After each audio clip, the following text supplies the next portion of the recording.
Blog Talk Radio.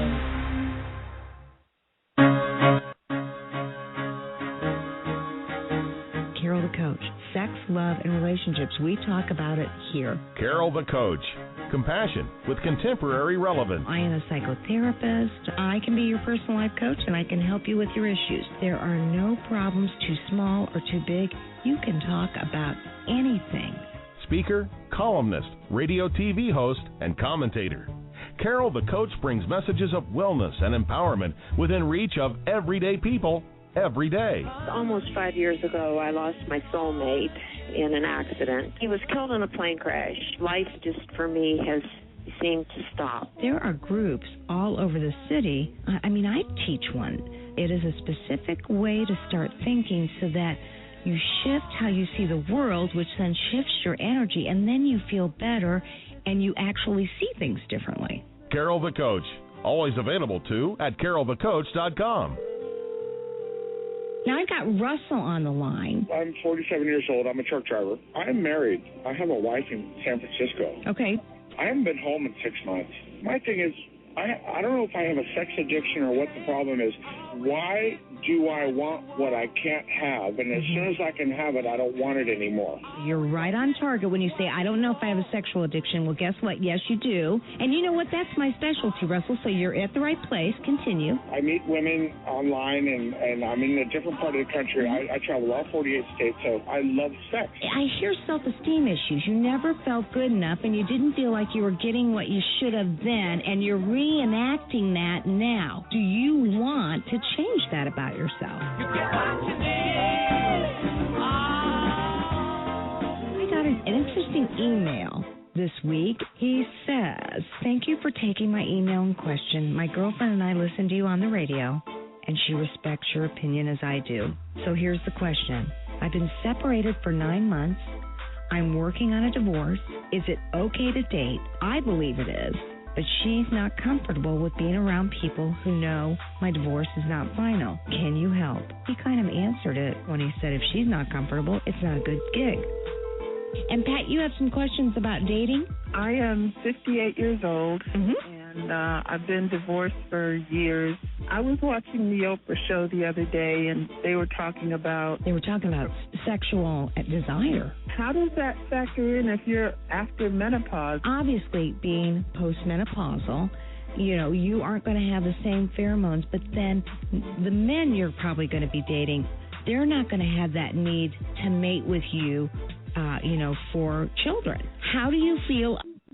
How do you feel when you know that your sexuality is changing because developmentally life is different, and you've had trauma in your life, you've been with a partner who perhaps has betrayed you, you don't know what to think, feel, or do, and you certainly are having difficulty with the boundaries. Well, I'm Carol Juergensen Sheets, a.k.a. Carol the Coach, and we're here to talk about boundaries tonight. I just got an email from a woman who said, my husband and I are trying to recover from his sexual addiction, and he has had 18 months of sobriety, recovery, and he has done everything right, but I'm still having trouble trusting him and wanting to reach out to him sexually because of his past. I can't help but stop and think of the things that have hurt me so badly, and it is really affecting our sexual health. What do I do? Well, that's the kind of question that, we can give you some opinions and some books and some guidelines.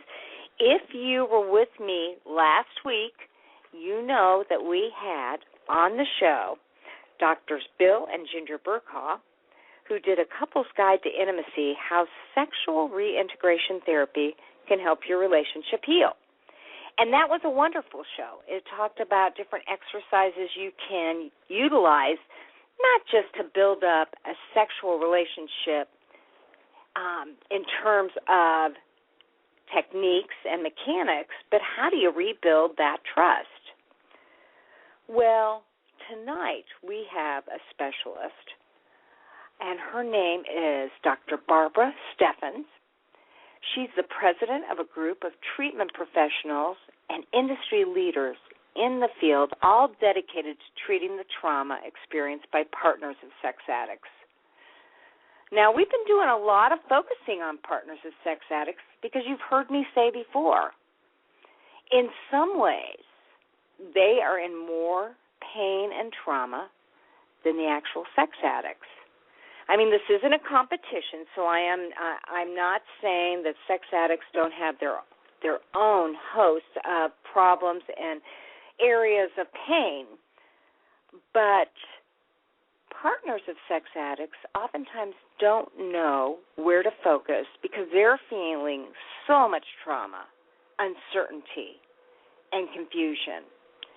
And yet they're also focused on their partner who seems to be getting some of his or her needs met through 12-step programs and through a sponsor and maybe a certified sexual addictions therapist. Well, Dr. Barbara Steffen with Marsha Means co-wrote this book called Your Sexually Addicted Spouse, How Partners Can Cope and Heal. And the book has helped. It's changed millions of partners' lives. And she specifically talks about the fact that, you know, even the label of being co-addicted can be very, very tough for a partner to hear. Let's face it, if you're a partner of a sex addict, you probably are misunderstood. You are actually the survivor of a relational trauma and a sexual addicted-induced trauma.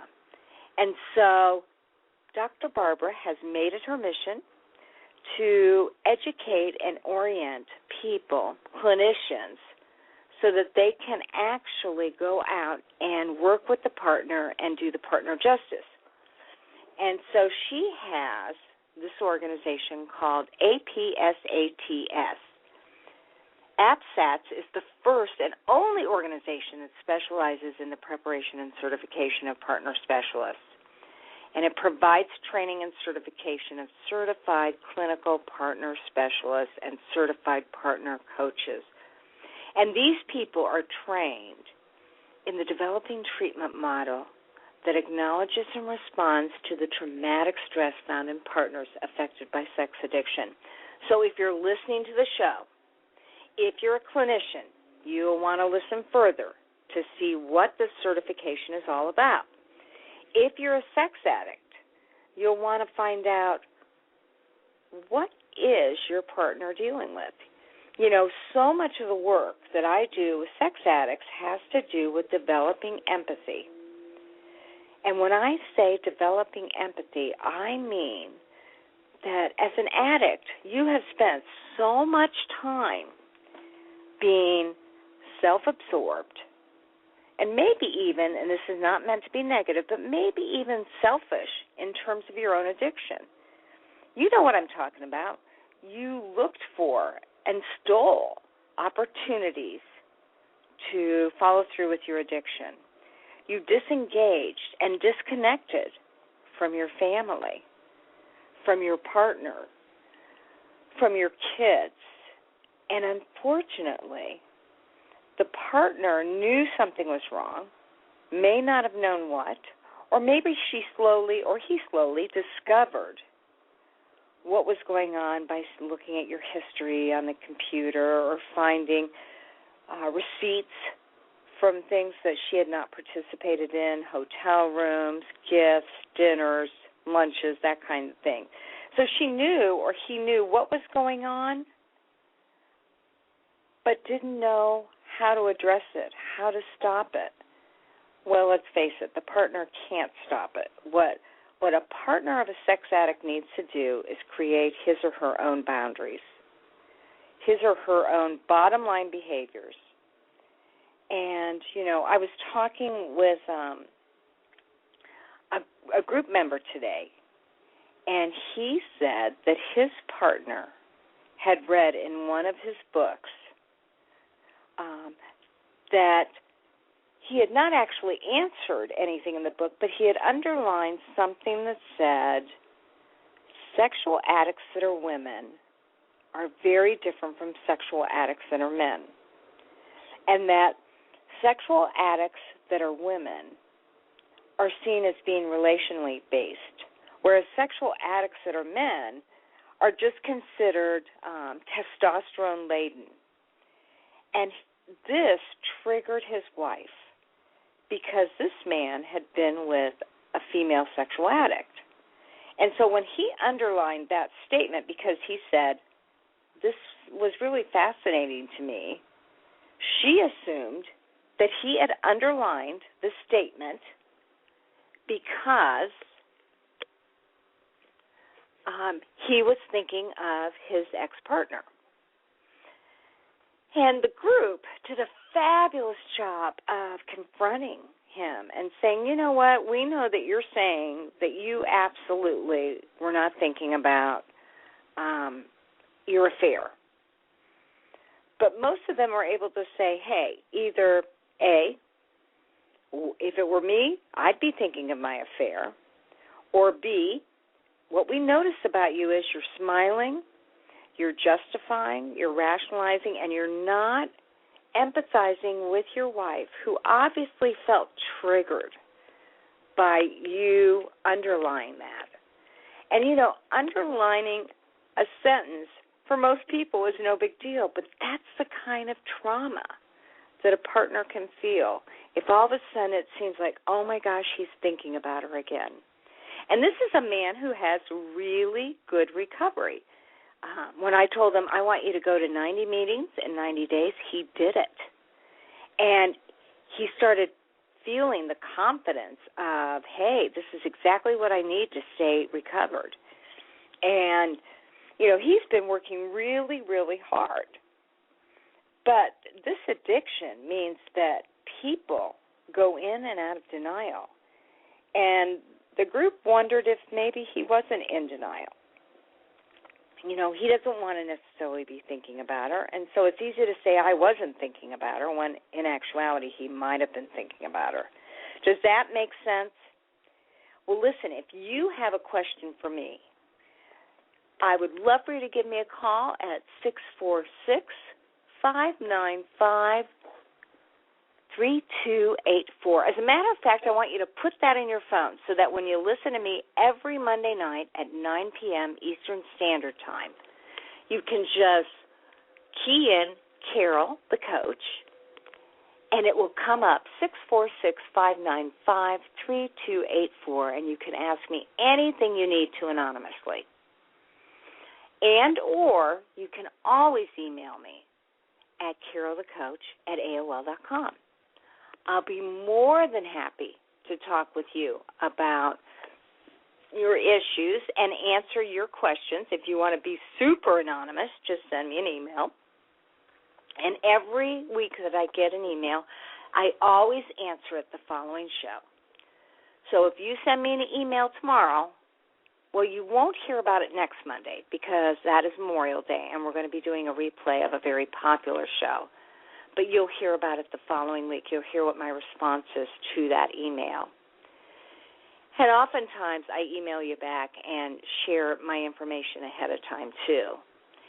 And if you want to get more information on sexual addiction or on partners of sexual addiction, you can go to iTunes, search sexual addiction, and look for Hope, Strength, and Recovery, Sex Help with Carol the Coach.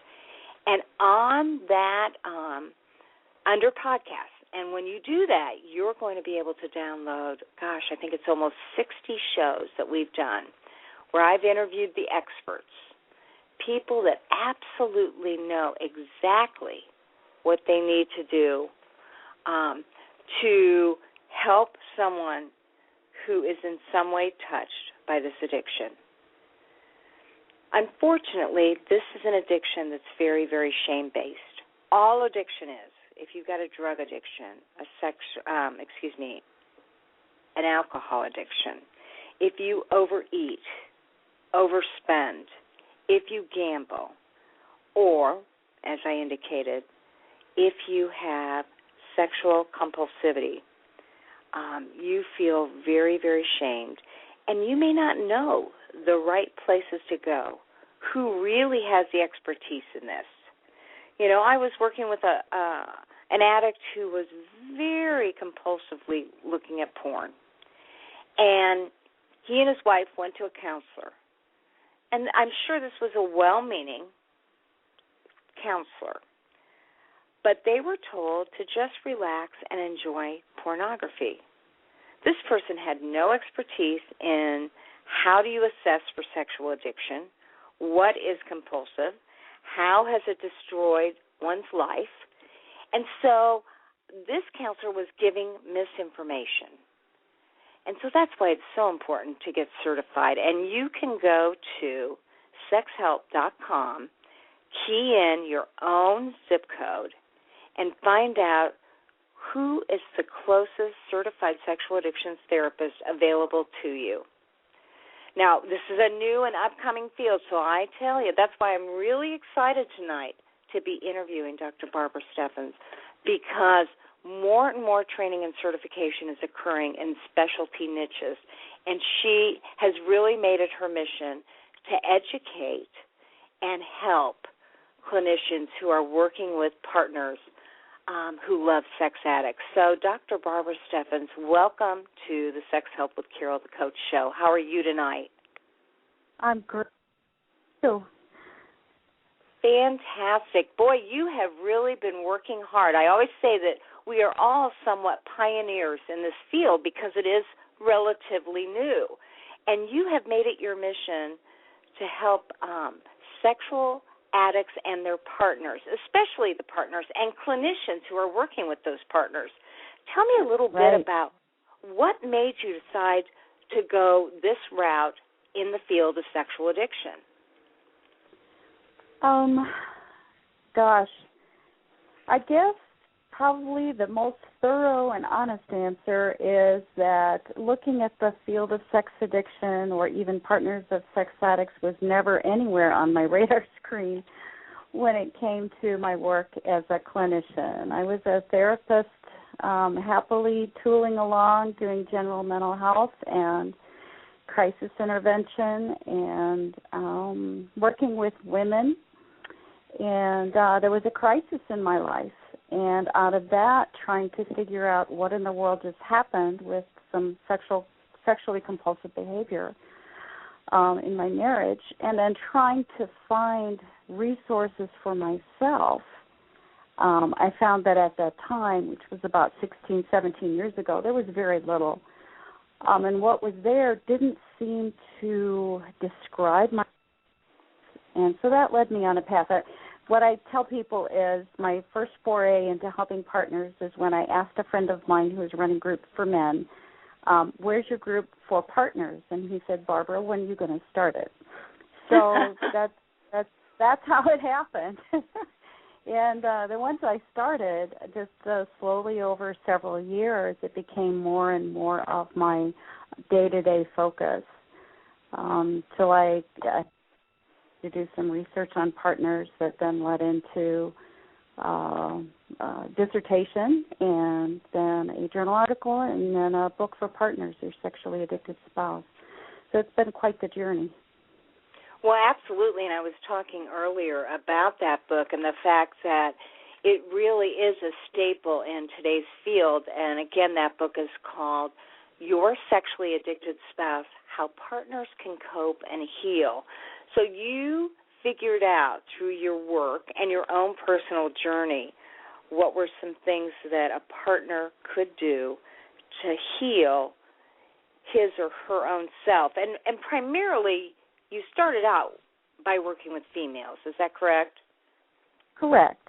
And I still predominantly work with females, not because that's necessarily, a restriction on my part, but we just find, at least for me, I just don't get very many male partners looking for assistance. But when I do, I see real similarities. Absolutely. And again, out there in the field, there are certainly some 12-step groups that are available to partners like COSA. But my experience is for every one COSA group, for every 30 SA or SAA groups, there's only one COSA group. So it's just not as available, at least not here in the Midwest. No, it's not. I'm in the greater Cincinnati area, and we have one that seems to be functioning very well. And but, they're very, very difficult to find. And there are more and more support groups being offered for partners that it may not be 12-step oriented, that are coming out of therapist offices, faith-based organizations, who are really starting to see the need and wanting to find ways to help meet that. Resources for the person with the addiction may be a little difficult to find, but for partners, they struggle trying to find adequate resources for themselves, whether that be in the community or sometimes even in the therapist office. Absolutely. And, obviously you shared that you had your own personal journey with some sexual compulsion in your own family. But then I'm wondering, what kind of training did you get in sexual addiction? And especially with the partner. Well, right. Most of my training, again, this was 16, 17 years ago, was in the field. I received some training from Dr. Mark Laser back then, and then was grandfathered in terms of being a certified sex addiction specialist through a faith-based credentialing organization. But working with partners, it really, because when I was getting training, there was nothing. So I relied on my solid mental health training, my and education, and then my clinical experience as I was starting to listen to the stories of the partners. I heard them describe life experiences that sounded so familiar to, I'll say women because that's who I was seeing, who had been through traumatic, life-altering events such as sexual assault, abuse in their relationships, natural disasters even. As they were describing what it was like when they found out about their partner's sexual behaviors, they described a trauma response. And as we would go through symptom after symptom, my mental health training said this is clearly very, very close, if not post-traumatic. So that really helped start to formulate my view in what now we call a trauma model approach for working with partners, really hearing that trauma related to and in response to the impact of sex addiction on the partner's life. And I think that's what's made the biggest difference in terms of the field for partners and from partners that I hear from. They resonate, describe their experience. They feel validated. They feel heard when someone hears the trauma of what they've experienced. Well, now let me ask you, because you talked about trauma responses, and obviously for some of our listeners, we have clinicians on the line, we have listeners that are addicts and their partners. What are some of those very common trauma responses? Well, I think the first one that we think of a lot with partners in particular is that heightened anxiety or even hypervigilance. That's that being on guard, just waiting and watching for the next potential threat. I was just talking to some folks this past week, and we used the Boston bombing as an example. You know, people that were anywhere close to that for a period of time, anytime they hear a loud noise, a backfire of a car, they're going to be startled into an alert state or be very vigilant for their safety.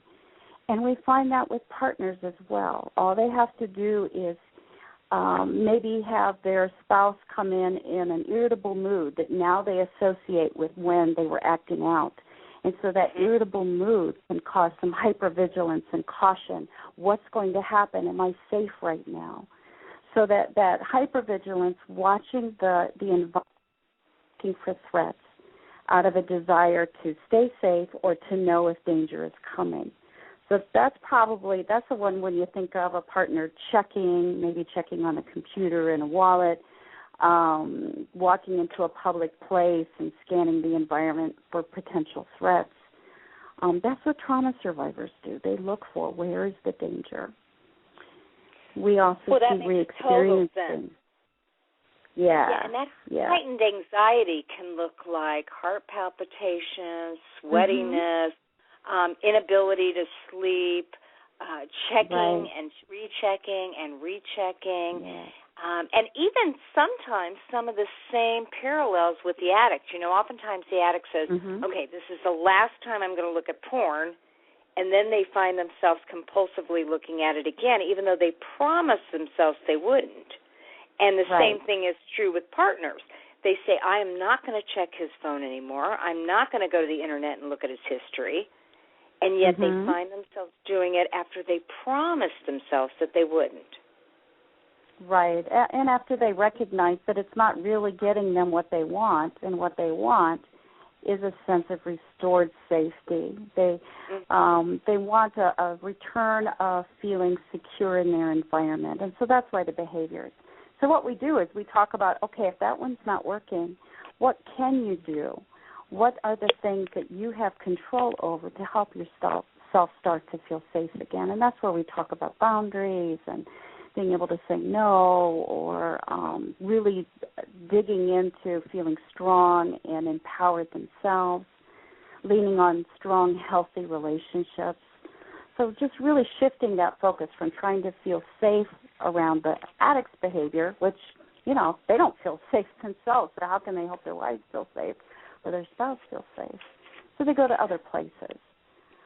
The other thing that we see is avoidance with trauma, and with partners of sex addicts, the avoidance that I tend to see are avoiding reminders. So not wanting to go to places that remind them of either the discovery crisis or certain acting out that they're now aware of. So that could be places, that can be places in the house. I've known of people that got whole new bedroom furniture as a way of, you know, they had to avoid their bedroom, so by refurnishing it, it now became a safe place again, or a place that wasn't tainted with those memories. And sometimes the avoidance is just not wanting to talk about it. And it's difficult to get those partners into treatment when that's how they're responding. Well, you're absolutely right, avoidance. And I would say more often than not, many partners do kind of bargain with the addict to try to change the environment to make it safer, and can spend thousands of dollars that they don't have, because at that point the addict oftentimes wants to do whatever he or she can do to make it feel safe, and yet then they find themselves in lots of financial debt because they got new flooring, they repainted the walls, they got the new furniture. Right. Because, unfortunately, so many addicts do bring home people that they were seeing, and that's part of the risk. It's not like they really wanted to share that sacred spot, but they wanted to up the ante and increase the risk. Right. Yes. So, truly, you know, you have helped many people. Now, when you run your groups, what can people expect to do in a group?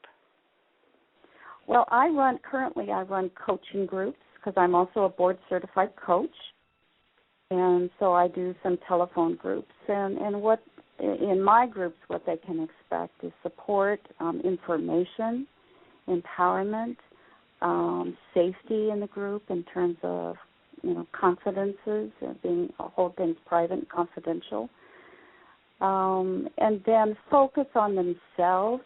What do they need? Kind of getting back in touch with themselves. I hear a lot of partners say, after recovery for a while, and they've really kind of gotten past the shock and crisis stage, and they feel like they've lost touch with who they are.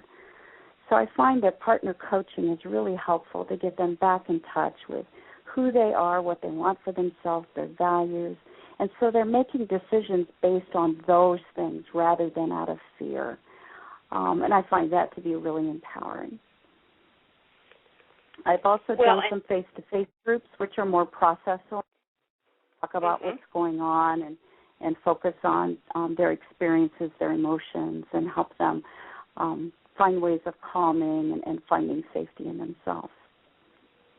Well, I like the fact, because I am actually a personal life coach as well as a licensed certified sexual addictions therapist and mental health therapist.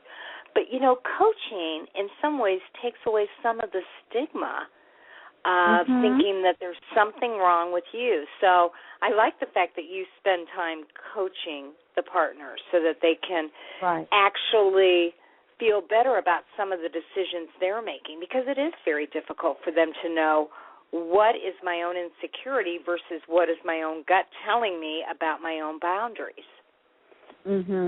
Yeah, really getting back in touch with their gut.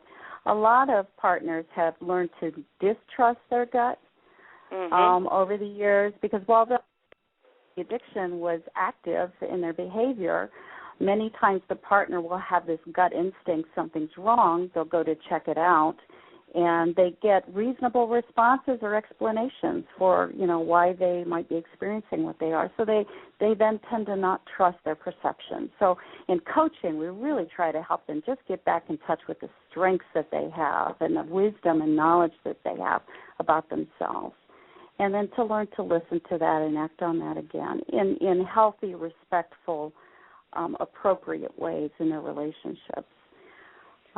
Boy, when you get these women together, and again I'm saying women because that's who I have in my groups, it is powerful the way they care for, encourage, and empower one another.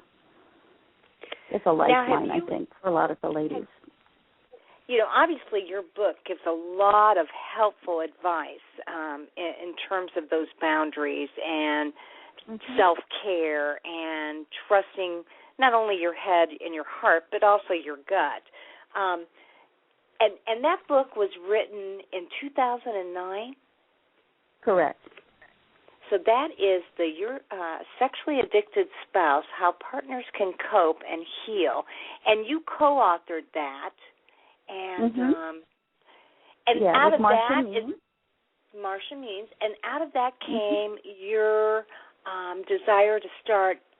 Now, do you say it APSATS or is it APS? APS. Yeah. Okay. APSATS. Tell us about that. Yeah. Sure. It's a new organization, nonprofit corporation that was founded, early fall 2012. And over the years, I had been getting to know and networking with other clinicians across the country who are really working with partners from a trauma model perspective. And as we began to talk and network, we really heard that there is an incredible need to help train clinicians on how to help the partner. I get emails every day, as you can imagine, people wanting to know, where do I get help in my community, especially from a trauma perspective for the partner.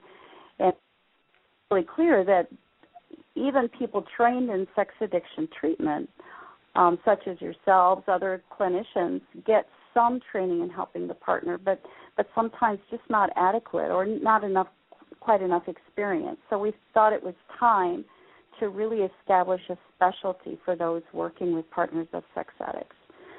So this group of clinicians joined together. We have a nice, solid board of seasoned clinicians. Finished developing our curriculum, and we're ready to do our first training for therapists and life coaches. First one is going to be in Dallas the end of June, and it has already sold out. And the second one will be in October. So the need is incredible, and the interest is overwhelming. We're just so gratified that people want to come and network with other clinicians that are helping partners, and then learn more and grow in their practice. Okay, and so this training for clinicians that are listening to the show tonight, this training is about, is it $850? I think it's $850 early bird. Yeah, it's 4 full days of training. Wow. And we should be able to have CEUs with that. And then after that, depending on their level of experience working with partners, we'll have a period of time where they have what we call case supervision, but it's really consultation. You're working with your peers who have years of experience working with partners from a trauma perspective. And then out of that, they can apply for certification. So we're really excited for this first group of people that will be certified partner specialists. It's and a then dream come true to me. I just can't even imagine. Well, no kidding. And how will our listeners who want to work with those people, how will they be able to find them? How will they be able to find those trained clinicians? Yeah, once they go through the training, their names and information, contact information, will be on the APSAT's website, which is partnertraumaspecialist.org. Okay. And we'll have a directory. Right now, the directory is made up of our board members, and there are 10 of us. So we are so excited that we're going to have that expand very, very quickly. So that's how the primary way they'll be able to find that out. And then certainly therapists will be able to market themselves as certified partner specialists. And then those trainings, they actually, hopefully, will occur quarterly. Is that not correct? Yes, that's our goal. So for this year, we'll conduct 2 since this is our first year. So we have the Dallas training, and then in October it will be in my hometown, which is Cincinnati, Ohio. Mm-hmm. And then in the winter we are planning in L.A. On the West Coast, probably January or early February. And then we're looking at a spring date, possibly Salt Lake, or possibly on the East Coast. We haven't firmed those up yet. Okay, so you're really trying to intersperse them so that everybody has an opportunity, may not have to travel as far and make that happen. Right. And we learned through the June one in Dallas that we're holding the group that we're training to just about 30 therapists. So that, and clinicians or coaches, so that we can get to know them, they can get to know us, we can have good exchange. They are selling out quite quickly. So we'll have to move around the country a few times. So hopefully people will learn about it early enough that they'll be able to get registered and be able to go closest to their home. Oh, that's fantastic. And so, again, these people will probably be considered the top trained specialists in working with partners. I mean, there's no other model like this, right, in terms of certification? No, there is no other organization that is providing training specific for working with the partner. So we'll be talking about the trauma model. What does that mean? How does it impact the partner? How does it impact and assist in treatment of the person with the sex addiction, understanding the trauma piece for the partner.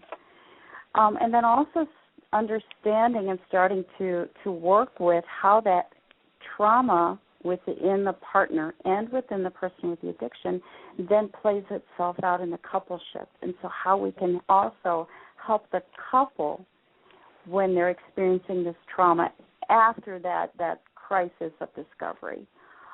So we're really excited about being able to not only help the partner, which is our goal, but how that is going to help the whole system. Well, my hat is off to you and the other board members who are putting this together, and this will then be the first year that you will have certified, trained APSATs, APS, ATS. Yes. Yeah, which, of course, again, is the Association of Partners of Sex Addict Trauma Specialists. And so, what I know to be true, being a CSAT, is that when you have this kind of certification, 3 things happen. One is that you literally get exercises and assessments and tools that actually help you focus a lot quicker on what the issues are. Mm-hmm. And then 2, being part of an organization, you're with the cream of the crop in terms of people that are really motivated to continue to provide services and develop protocol that will help partners. Mm-hmm. Yeah, and so that is so important. And the more often that you do that, then I assume that when you get communities of people that have been helped by these specialists, they are actually stronger and healthier and can pay that forward. Yes, absolutely, absolutely. And part of the process I'm looking forward to the most is as we're doing our training, we will be learning from clinicians who have been doing this work. So we really see this as a dynamic process where we are really going to strengthen the field by our own training that we're going to be providing, but by the things that develop out of our trainings, the learnings that we have from one another. So, yes, we'll offer assessment tools or treatment tools, but then as we hear more and get research from the field on how things are going and what is working, this whole area of partner treatment is going to expand and grow and become richer and much more effective. So I see us as starting the process, but in 5 years, 10 years, I think we're going to be so much wiser and have so much richer experience in helping the partner and the relationship. Well, and it sounds like more material for another book. Yeah, it really does, yeah. We'll be busy, that's for sure.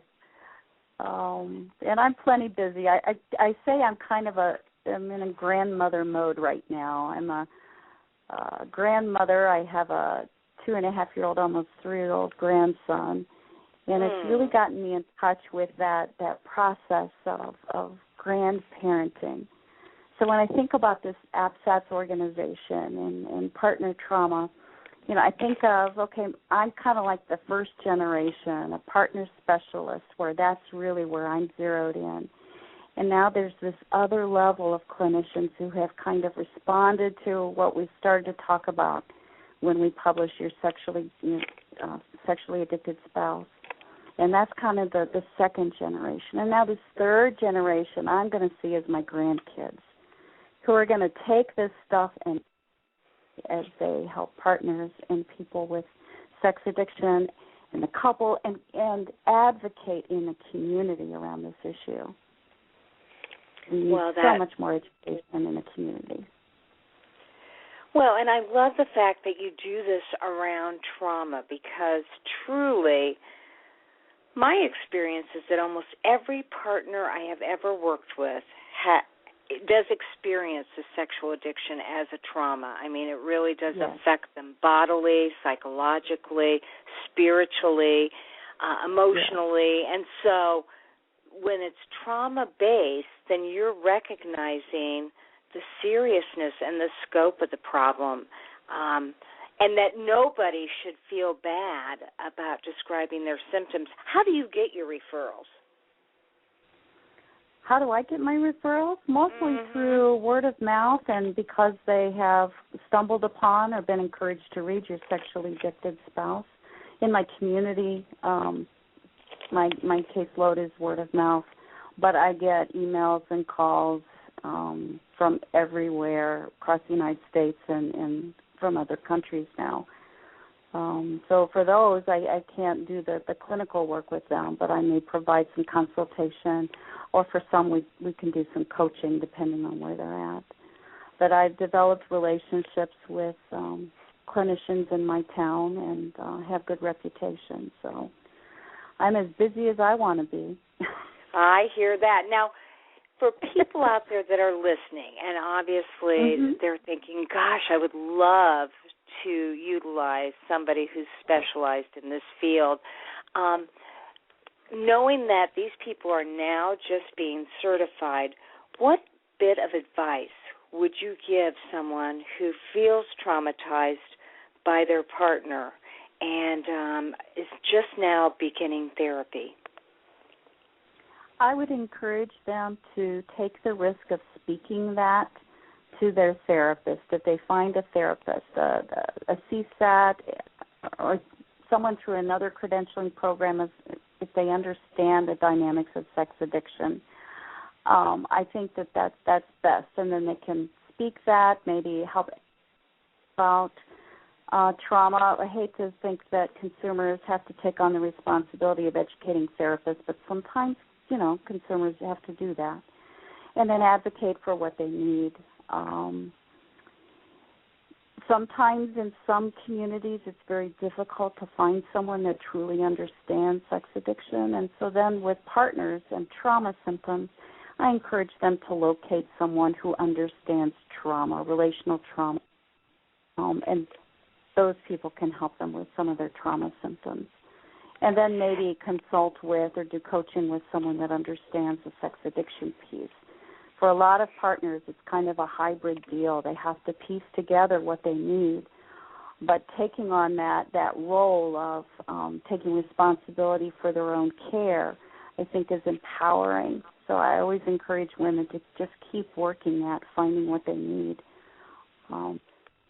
Very, very hard to find. And for some of the people I have talked to, they have several misses before they finally have a hit in terms of a therapist that they feel comfortable working with.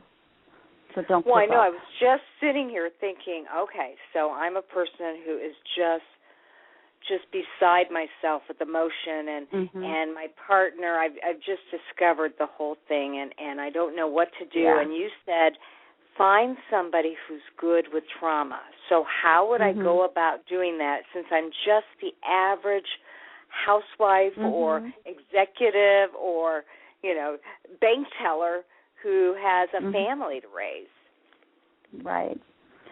A lot of times word of mouth, if you have friends, family who have been through any kind of therapy before, they may be people to try. You can go online and check through different online resources where you can find therapists in their specialty. For trauma, sometimes I suggest, especially for female partners, to check out who are the clinicians in their community that help when there's domestic violence, because those clinicians understand at least relational trauma and might be of some assistance. But going to reputable sites where therapists are listed with their specialties can be really helpful. Going to my website, safepassages.com, is a place where I have a list of some therapists that I'm aware of. But people email me all the time, and I will work with them to try to help them make a connection.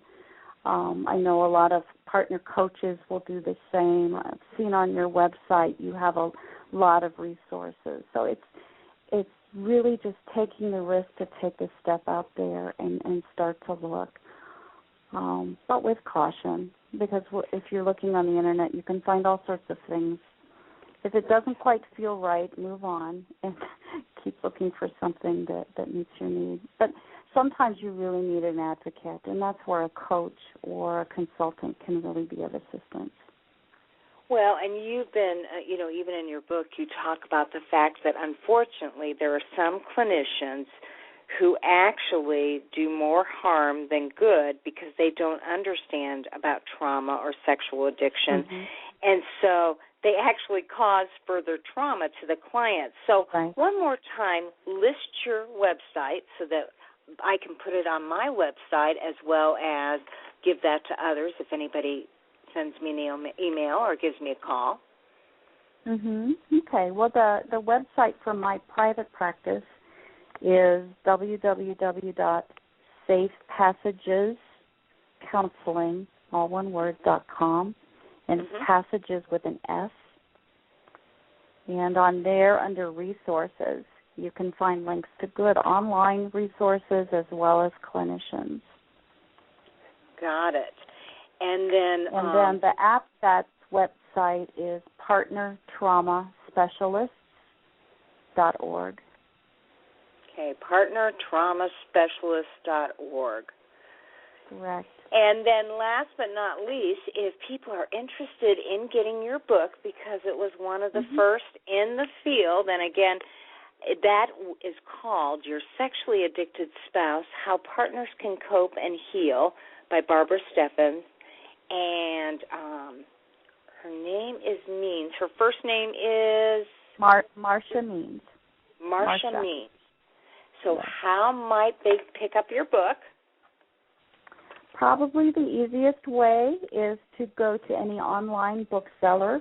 I find people cannot find it in their normal brick-and-mortar bookstore. It's very hard to find there, but Amazon, Barnes & Noble have those both in traditional book form but also ebook. If they want to purchase it through me, through the Safe Passages Counseling website, they can do that as well. I don't carry a big stock, so Amazon works very well. They get it very, very quickly. And Amazon or Barnes & Noble can do the ebook format, which for a lot of partners has really helped them go ahead and purchase the book. The title itself, for some, they just don't want to carry that book around. So an ebook format feels a little safer. Well, I always tell my clients that I don't want to treat them in a vacuum. I want to help them to develop resources and a community and the best specialists available so that they're not all by themselves. And I know that you have a quote that says, sexual addiction-induced trauma recognizes that sex addiction does not occur in a vacuum and often impacts not only the partner, the addict, the couple, children, family system, community, and society at large. And so really, the fact that you are training people specifically to work with this trauma-based group is a real gift and a service to them. And I just can't thank you enough for taking your own personal journey and doing what the 12-step program says. It's servicing others, and you've really spent a lot of your time putting this whole thing together, so I so appreciate that. I certainly hope that the clinicians listening will consider going to a training. Like you said, June of 2013 in Dallas is sold out, but you hope to have another training in Cincinnati and then L.A. We've already started to accept registrations for the Cincinnati training. Fantastic. Dr. Steffens, thank you so much for your work and for the book, and I can't wait to get the next book. Just keep up the great work. Oh, thank you very much, and thanks for letting me talk about this. Obviously, it's a passion, and we're just so excited at what's going to be coming next. So thank you again very, very much. All right. You have a great night. All right. Thank you. Bye-bye. Bye. Well, as you can see, it's a woman who has a passion, and this is the beautiful thing. I was talking to a man tonight, and he's a voyeur, and he's in jail. Well, he's not in jail. He's in work release. And, he was basically saying, this is the worst thing that could have ever happened to me, not because I didn't deserve to pay a consequence, but because I'm wasting my time. The system does nothing to rehabilitate. I'm with a bunch of 20 and 30-year-olds in a work release center, and they don't seem to know their rear end from a hole in the ground, if you will. And so we spent a lot of time talking about the fact that whenever there's an issue and you feel unempowered, you have to say to yourself, what can I do to empower myself? And I reminded this 30-something-year-old man that, yes, he's one of the oldest in this work release center, but he can be the role model that these younger men need to get their lives together. And he said, well, I don't know that many of them have sexual addictions. I mean, they're drug and alcohol addicts, and they're in there for burglary. And I said, you know what? You are a role model. So for anybody out there listening tonight, I just want you to know that it matters not what your issues or problems are. It matters not whether you're a partner of a sex addict or you're the sex addict, him or herself. You have the ability to influence people in a healthy way once you get involved in recovery and work through your trauma and sometimes your trauma reenactment.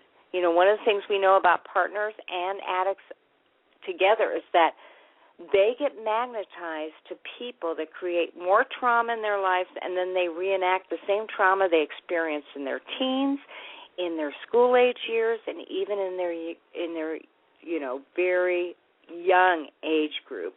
And so when you've got that trauma it's important to work it out and then be that role model to help to change not only your life, but your family's life and the community at large. And Barbara took a bad situation, and she's making a difference for not only herself, but in her family, in her community, amongst other clinicians. And don't underestimate your power as a listener. You can make a difference too. So if you want more information about how you can make a difference and how you can serve, I would highly recommend that you get yourself into SA, Sex Anonymous, or SAA, Sex Addicts Anonymous, or COSA, which is for couples of sex addicts, or S-Anon, Celebrate Recovery, whatever the 12-step group is, because that 12th step is all about taking your life to the next level and making a difference. And when you go through the first 11 steps, you'll be ready for that 12th step. And just like my client today, we are all instruments for change. And so take a look at what you can do for yourself and for the lives of others. And as I tell you at the end of every show, there will only be one of you at all times, so I want you to fearlessly have the courage to be yourself. If you get bored, tune me in next week. Even though it's Memorial Day, we will, as I said earlier, have a repeat of a fascinating show. And then we'll have more guests and experts on in June. So I thank you for listening. I thank you for downloading. And I thank you for wanting to better yourself. This is Sex Help with Carol the Coach, and I'll see you in a couple of weeks. Make a difference. You can do it. Have a great week.